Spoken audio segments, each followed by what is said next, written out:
Hey guys, what's going on? My name is Liam Jenkins and welcome to another video here on Philly Sports Network. I don't know what's more shocking, okay? The fact that I'm in a video on our YouTube channel or the fact that the Eagles have given Dallas Goedert a much-deserved contract extension. Today we're going to talk about the latter. $57 million is the total. Here is everything you need to know. First thing we're going to talk about is the money because A, there's a lot of it, and B, there's a bigger picture to examine here. $57 million isn't just a random sum of money. Adam Schefter said it was 59.4. Rappaport said 57. I'm going to say 58.6 just to be on the safe side and go in the middle. But the reason why that's so significant is that Travis Kelce's deal as the second highest paid tight end in the league is $57 million. So this puts Goedert over Travis Kelce's value. Now, is Travis Kelce a better tight end than Dallas Goedert? As of right now, yeah, he hasn't had the best season. In fact, it's been pretty poor. But overall, you would say yes. And at the time in which he was paid, he had shown far more than what Dallas Goedert has. What the Eagles are paying Goedert for, though, is the potential. And we're going to pick up on that a bit later on because it does come with some risk and reward. But Roseman has clearly scoured the market. He clearly understands that there is a premium at the tight end position. He wasn't willing to pay it to Zach Ertz. Let's not forget, only a year ago, Zach Ertz wanted his contract extension purely because Kittle and Kelce got theirs. He was the next in line and they gave him Austin Hooper level money and he didn't want it, and ultimately after some swings, roundabouts, bumps and bruises, he ends up in Arizona and the Eagles go all in on Dallas Goedert. Was that the right decision? Logically, yes. They've gone with the younger, cheaper option. They have gone with the one with more upside, but there are risks that come associated with that, and again, we'll get to those a little bit later. Move was really important because if you cast your minds back to 2016, Howie Roseman did exactly the same thing, okay? Lane Johnson, Brandon Brooks, Fletcher Cox, Malcolm Jenkins, Zach Ertz were just some of the guys given long-term deals to surround a rookie quarterback with help, with talent, with foundations on that team to build around. The rest of the team were filled with developmental talents and free agent bod jobs, essentially, to get them over the line until those developmental talents were ready to go. And it worked wonders, and it is easy to see why Roseman would want to rinse and repeat that same formula. You've now got a long-term left tackle in Jordan Mailata. You have got an arguable long-term guard in Landon Dickerson. Which spot he plays is anyone's guess right now.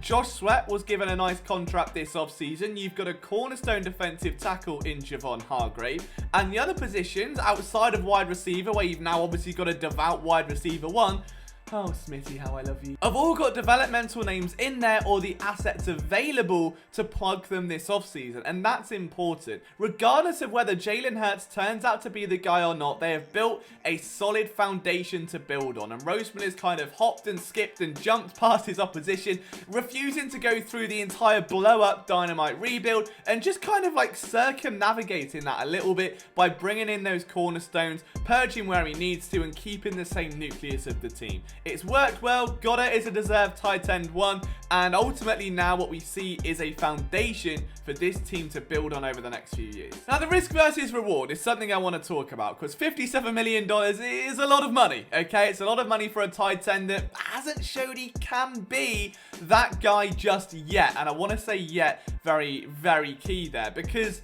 he has shown it. He's flashed it time and time again. I mean, even right now, he leads all NFL tight ends in first down percentage. He ranks 4th in yards after the catch, and we know he is a yak monster. With the ball in his hands, he is pretty much just like a big slot receiver. He could be one of the best tight ends in this league. And that part shouldn't be up for discussion. We know how good Dallas Goedert can be. We know how tough he is. We know how good he is in the run game. We know how explosive he can be. The concern comes with the fact that if you take the Zach Ertz capping his ceiling out of the equation, that he hasn't really shown he can be an elite tight end just yet. And that's not even from a play perspective, but just injuries, like soft tissue injuries. He's missed a fair bit of time.